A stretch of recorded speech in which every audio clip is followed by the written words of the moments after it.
시편 22편 22절에서 25절 말씀입니다. 내가 주의 이름을 형제에게 선포하고 회중 가운데서 주를 찬송하리이다.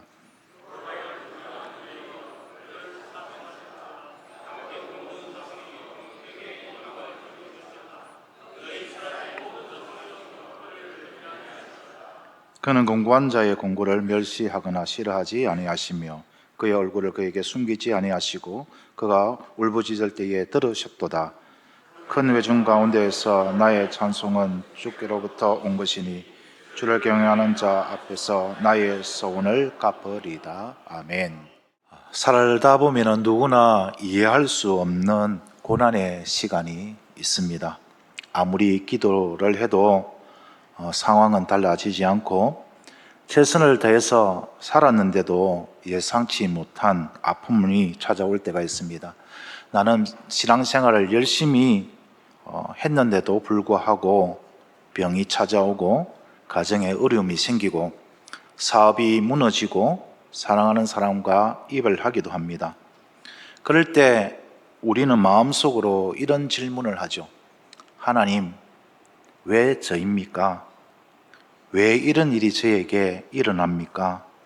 정말 하나님 살아계신 것 맞습니까? 어떨 때는 하나님이 너무 멀리 계신 것처럼 느껴집니다. 기도를 해도 천장을 뚫고 나가지 못하는 것 같고 하나님의 침묵은 우리의 마음을 무겁게 짓누릅니다. 그런데 그런 시간을 지나면서 또 다른 의문을 품게 됩니다. 왜 나는 이렇게 믿음이 약할까? 왜 나는 이렇게 흔들릴 수밖에 없는 걸까? 나의 신앙은 이 정도밖에 안 되는 걸까? 그런 의문을 품기도 합니다. 과연 그럴까요?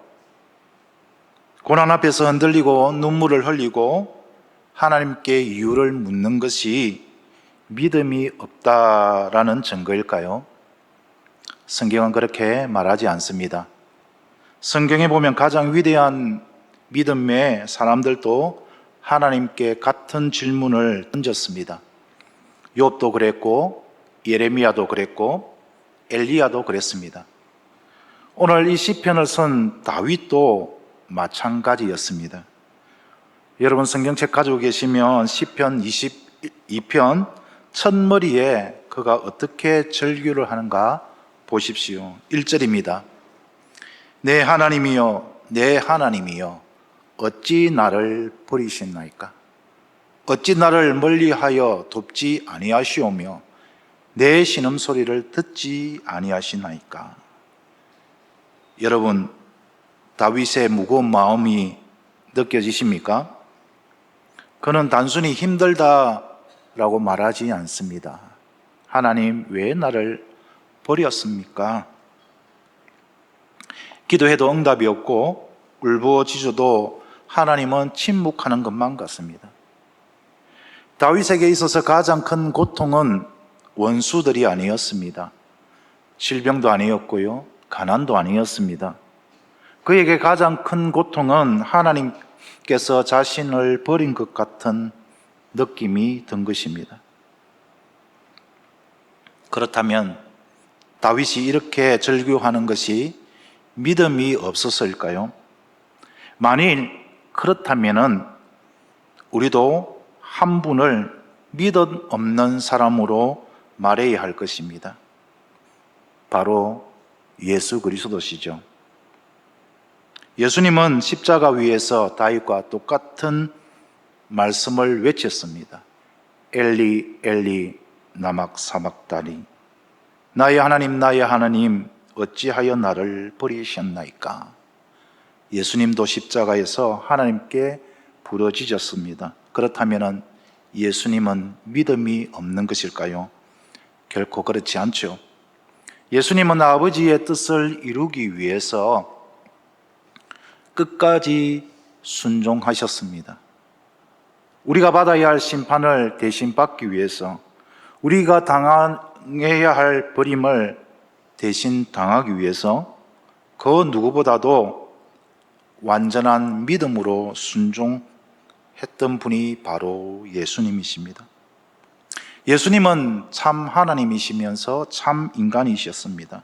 그러므로 십자가 위에서 인간이 경험할 수 있는 가장 큰 깊은 고통과 외로움을 실제로 경험하셨습니다. 죄가 없으셨지만 우리 죄를 대신 짊어지셨기에 하나님께 버림받는 심판의 고통을 대신 담당하신 것입니다. 그래서 예수님의 그 십자가 위에서의 절규는 결국 믿음의 그런 없음의 증거가 아니라 오히려 우리가 겪을 수 있는 가장 큰 아픔과 절망 속으로 친히 들어오신 것입니다. 다윗도 마찬가지죠.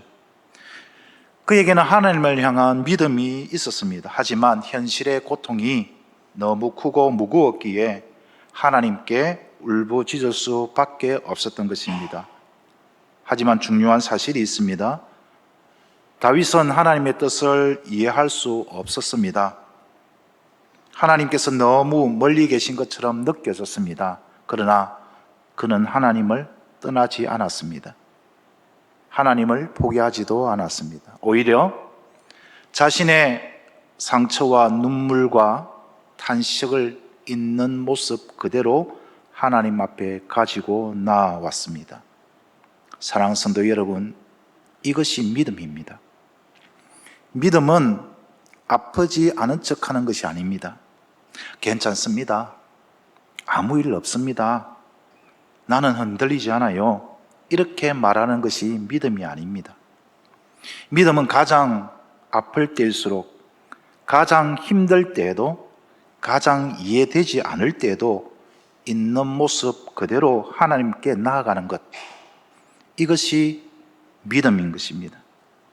눈물을 흘리면서도 하나님께 나아가고 이유를 물으면서도 하나님을 붙드는 것, 이것이 성경이 말하는 참된 믿음입니다. 그리고 하나님께서는 그렇게 나오는 사람에게 반드시 은혜를 베푸십니다. 그 은혜를 경험하면 삶에 놀라운 변화가 일어납니다. 다윗을 보면은 1절에서 어찌하여 나를 버리셨나이까 절규하던 다윗이 오늘 본문 22절에 이르러서는 전혀 다른 사람이 된 것처럼 고백을 합니다. 22절을 우리 다 같이 한번 읽어볼까요? 시작.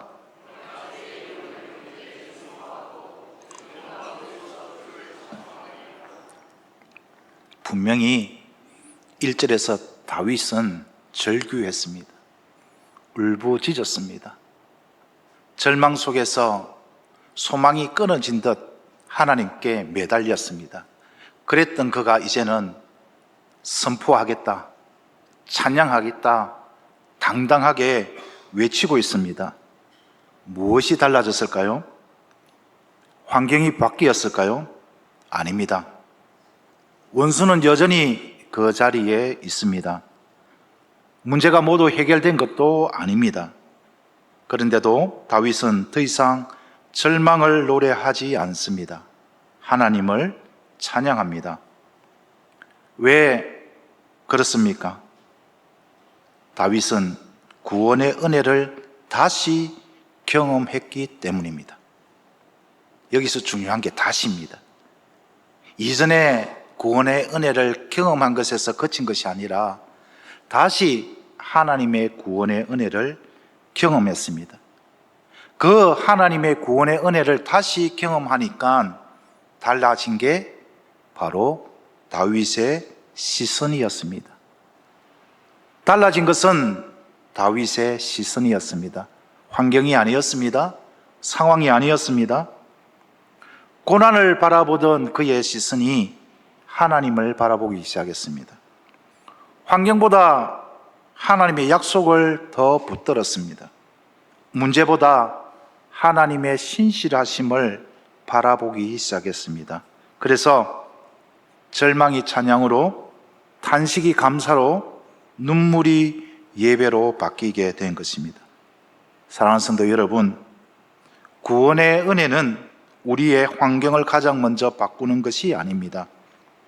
먼저 우리의 마음을 바꾸고, 우리의 시선을 바꾸고, 우리의 고백을 바꾸게 합니다. 그래서 같은 현실 속에서도 절망 대신 소망을 노래하게 하고, 같은 눈물 속에서도 하나님을 찬양하게 하는 것입니다. 이것이 구원의 은혜를 경험하는 사람에게 나타나는 놀라운 변화입니다. 그렇다면 구원의 은혜를 경험한 사람은 어떻게 달라질까요?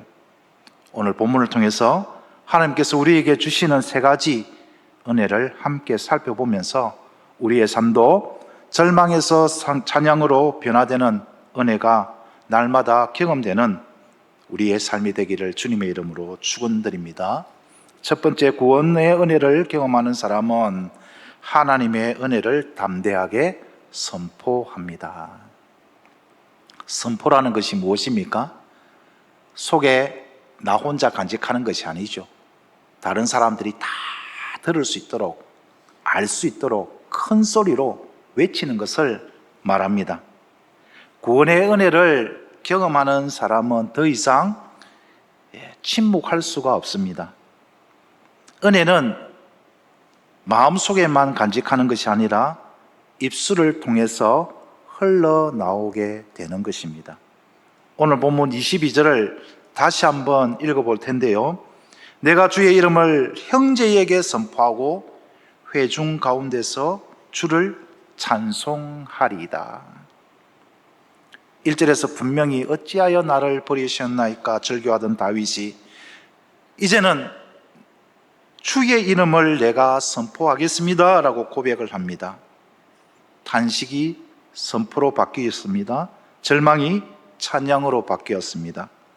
이것이 바로 구원의 은혜를 경험하는 사람에게 나타나는 첫 번째 변화입니다. 여기서 주의 이름이다라는 것은 단순히 하나님의 이름만을 말하는 것이 아닙니다.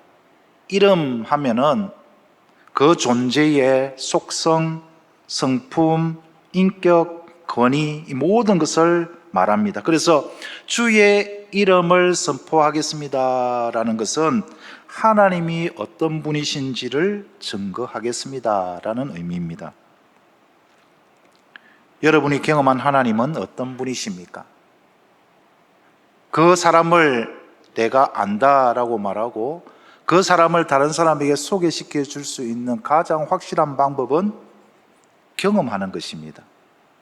그래서 이 자리에서 저를 누구보다도 잘 알고 누구보다도 잘 소개할 수 있는 사람은 누구일까요? 이현영 씨죠. 예. 29년 같이 살았습니까? 연애한 것 치면 30년, 여러분이 비하면 뭐 별거 아니지만 30년을 저하고 같이 시간을 보냈던 사람이 저를 가장 잘 알 것입니다. 그래서 하나님을 증거할 수 있는 사람은 날마다 하나님을 만나는 사람입니다. 하나님의 구원의 은혜를 경험하는 사람입니다. 내가 만난 하나님을 우리는 전할 수가 있는 거죠. 카드라라는 것은 힘이 없습니다. 내가 경험한 하나님, 내가 만난 하나님을 소개할 때는 당당합니다. 자신감이 있습니다. 거기에는 조금의 거짓도 있지 않은 것이죠. 우리가 한번 일상생활 속에서도 나타나는 것 있잖아요. 무엇입니까? 맛집. 맛집에서 제대로 한번 식사하고 나면은 입이 건질건질합니다. 누가 뭐 물어보기도 전에 뭐라고 합니까? 이 집 맛있더라. 요즘 날씨가 더우니까 생각나는 집이 있죠? 복날이면 생각나는 집이 있죠? 내가 먹고 경험하고 맛있으니까 전할 수 있는 것이죠. 그래서 우리는 날마다 하나님을 만나야 됩니다. 하나님을 경험해야 됩니다. 그래서 뭐 하라고 그럽니까? 날마다 큐티하라라고 합니다. 왜 오늘 제가 시편 22편 이 말씀을 본문으로 정했는가 아시는 분은 아실 것입니다. 오늘 큐티 본문 중에 일부입니다. 하나님을 가장 확실하게 만나는 방법이 있습니다. 경험하는 방법이 있습니다. 무엇이냐? 하나님 말씀대로 그 길을 따라가 보는 겁니다. 거기에 하나님이 있습니다.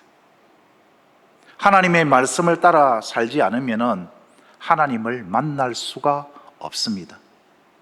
하나님의 말씀대로 살아가면, 하나님의 말씀대로 순종하면 거기에 반드시 하나님을 만날 수가 있습니다. 그 만난 하나님을 우리는 선포해야 되고 알려야 하는 것이죠.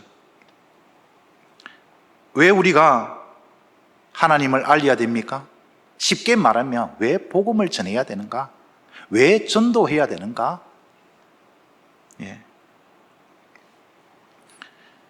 다른 것이 아닙니다. 예수님이 먼저 그렇게 하셨기 때문에 그렇습니다. 예수님이 먼저 우리에게 오셔서 복음을 들려주셨고, 우리가 그 복음을 들었기 때문에, 또 우리에게 사명을 주셨기 때문에 우리가 그렇게 살아가야 된다라는 것이죠. 그래서 히브리서 기자는 이렇게 이 말씀을 예수님께 이렇게 적용을 합니다. 히브리서 2장 12절 말씀입니다. 내가 주의 이름을 내 형제들에게 선포하고 내가 주를 교회 중에서 찬송하리로다. 여기서 내가는 누구냐 하니까 부활하신 주님입니다. 똑같은 시편의 말씀을 가지고 히브리서 기자는 예수님께 그대로 적용을 하는 것이죠. 왜 우리가 복음을 전해야 되고 하나님을 우리가 선포해야 되느냐, 하나님이 어떤 분이신가를 알려야 되는가? 우리가 주님의 제자이기 때문에 그렇습니다. 제자는 주님의 걸어가신 길을 따라가는 존재들입니다. 주님이 먼저 그렇게 하셨기 때문에 우리도 그렇게 해야 된다라는 것입니다. 그래서 전도는 의무이기 이전에 은혜를 받은 사람들에게 자연스럽게 나타나는 반응이다라는 것입니다. 전도하자 하면은 참 부담이 되잖아요. 그죠? 아이고, 저는 말을 잘 못했어요. 아이고, 저는 어떤 말을 해야 되는지 잘 몰랐어요. 은사가 없어요. 이렇게 말하는 분들이 있습니다. 전도는 그런 게 아니라, 다시 말씀드립니다. 내가 만난 하나님을 있는 그대로 전하는 것입니다. 알리는 것입니다. 하나님께서 내 삶 속에서 어떤 역사를 하시는지, 어떤 일을 행하셨는지 그것을 알리는 것입니다. 그래서 전도를 하지 못하는 사람은 어떤 사람이다? 하나님을 만나는 경험이 없는 사람이다. 하나님을 만나면 이 하나님이 얼마나 좋은지, 얼마나 행복한지 그것을 경험을 해야 되는데 그런 경험이 없으니까 소개할 자신이 없는 거죠. 오늘 또 날씨가 이렇게 많이 더우니까 삼계탕, 복날이니까 삼계탕 먹어야지. 그러면 알려주고 싶은 집이 있습니다. 혹시 궁금하시면 예배 마치고 오시면 제가 알려드리도록 하겠습니다. 자신 있으면 알릴 수 있는 거죠. 좋으면 적극적으로 소개할 수 있는 것이죠.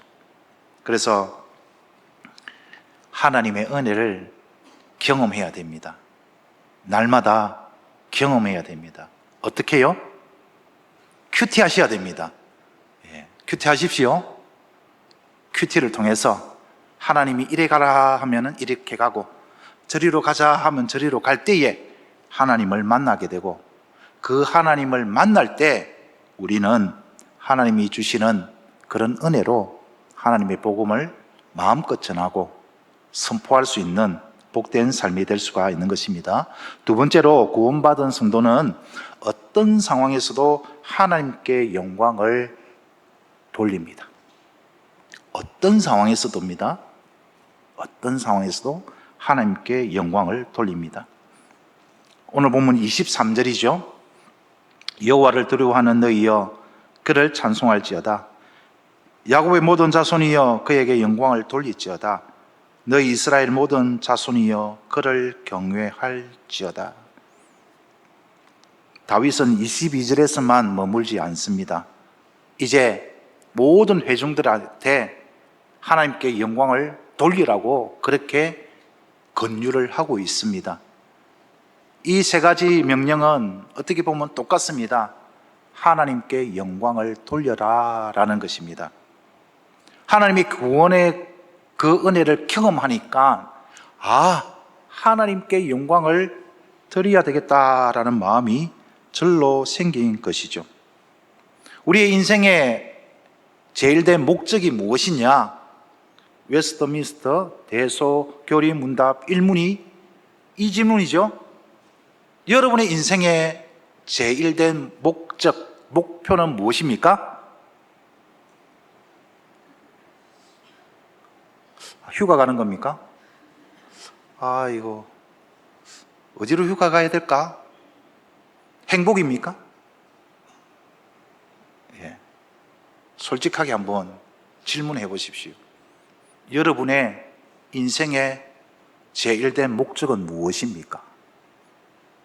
하나님을 영화롭게 하고 그를 영원토록 즐거워하는 것입니다. 이것이 입술로 고백만으로 그치는 것이 아니라 실제로 삶 속에서 그렇게 나타나야 된다라는 것이죠.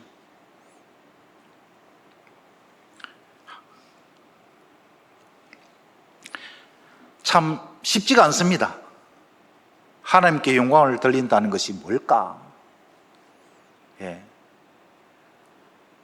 하나님이 인간을 창조하실 때에 하나님의 형상을 따라 하나님의 모양대로 창조하셨습니다.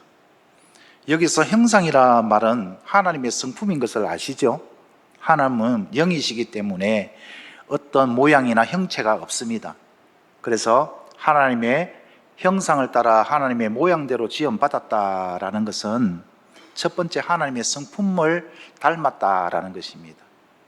하나님의 제일된 성품, 대표적인 성품이 무엇입니까? 사랑입니다. 어떤 사랑요? 주님께서 나를 사랑하셨던 그 사랑.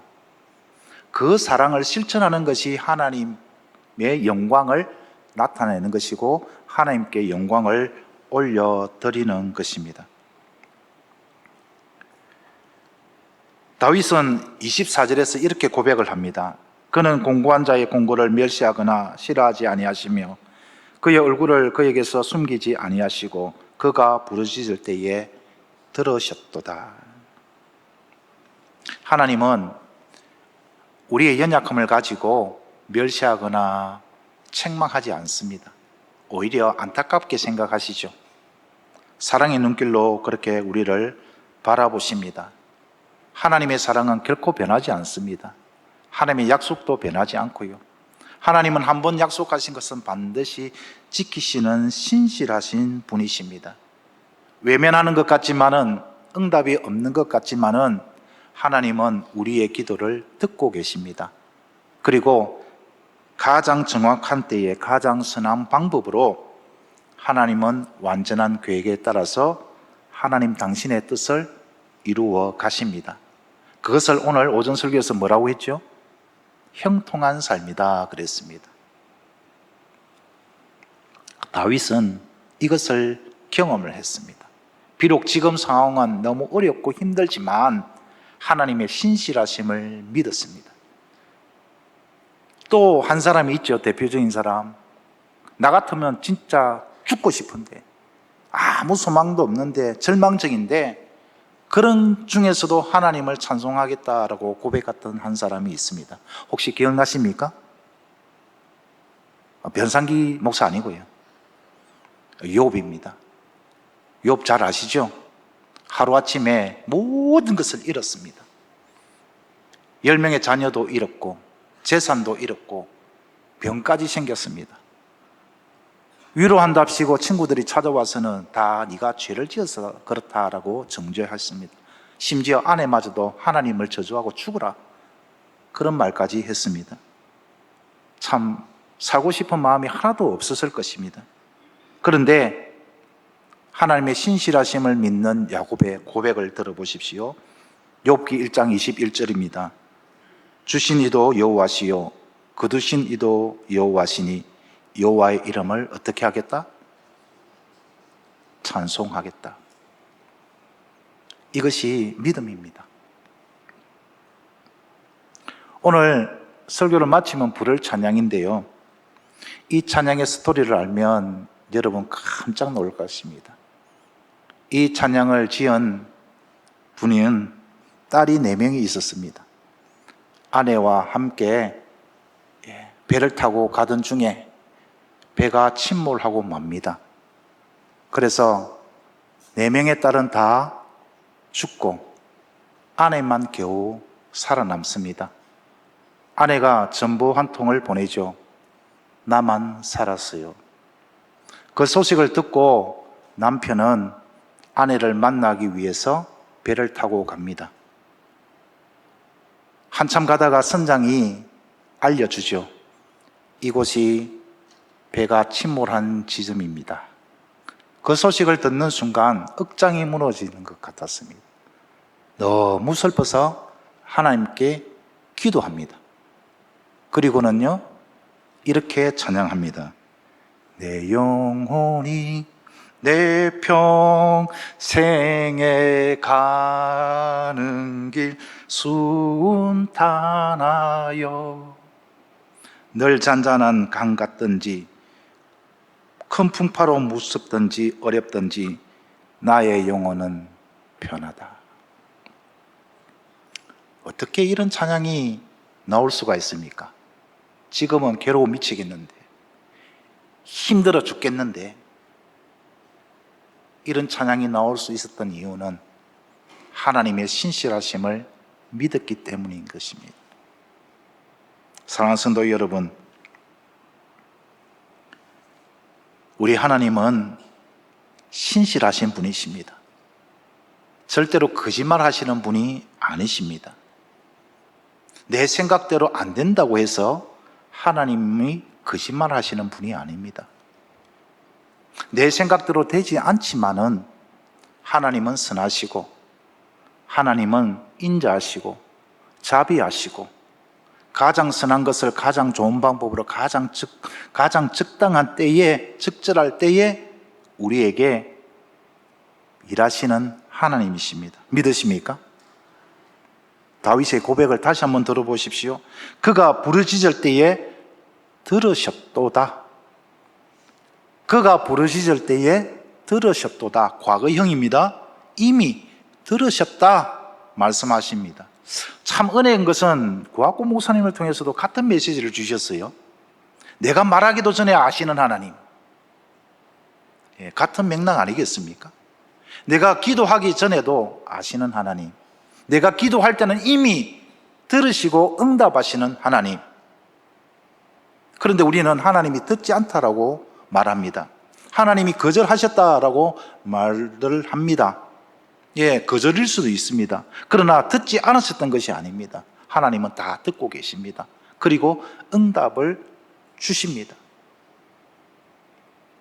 내 생각대로, 내 계획대로, 내 바람대로 되지 않는다고 해서 하나님이 침묵하시는 분이 아니라는 것입니다. 하나님은 분명히 말씀하십니다. 응답을 주십니다. 하나님의 그 세밀한 음성을 내가 듣지 못하고 있고, 내가 원하는 것을 고집하고 있기 때문에 내가 의도적으로 그 하나님의 응답을 아니라고 여기는 것입니다. 사랑하는 성도 여러분, 하나님은 응답하시는 분이십니다. 하나님은 가장 선한 것을 가장 좋은 것으로 우리에게 주시는 아버지 되십니다. 믿으시기 바랍니다. 그래서 낙심하지 마십시오. 찬양을 멈추지 마십시오. 기도를 포기하지 마십시오. 하나님은 반드시 가장 선한 때에 가장 좋은 것을 응답해 주시는 분이십니다. 그러므로 어떤 상황에서도 하나님께 영광을 돌리는 저와 여러분이 되기를 소망합니다. 기쁠 때도 하나님을 찬양하고요, 눈물을 흘릴 때도 하나님을 찬양하고요, 가정에서도, 직장에서도, 일터에서도, 사업장에서도, 학교에서도 사람들이 우리를 통하여서 하나님을 볼 수 있도록 찬양하는 삶이 되기를 소망합니다. 우리의 말이 하나님의 영광이 되고 우리의 행동이 하나님의 영광이 되고 우리의 예배가 하나님의 영광이 되고 심지어 우리의 고난마저도 하나님께 영광이 되는 복된 삶이 되기를 주님의 이름으로 축원드립니다. 마지막으로 구원받은 성도는 하나님께 드린 약속을 삶으로 실천합니다. 오늘 본문 25절입니다. 큰 회중 가운데서 나의 찬송은 주께로부터 온 것이니 주를 경외하는 자 앞에서 나의 성원을 갚으리다. 고난 가운데서도 구원의 은혜를 경험하고 찬양하면서 우리 같이 찬양합시다, 영광을 돌립시다 하면서 마지막 하는 것이 무엇입니까? 하나님께 약속했던 것을 반드시 지키겠다. 그렇게 지금 다윗은 고백을 하고 있습니다. 우리 각자 하나님께 약속했던 것 참 많습니다. 그죠? 지키지 못한 약속도 참 많습니다.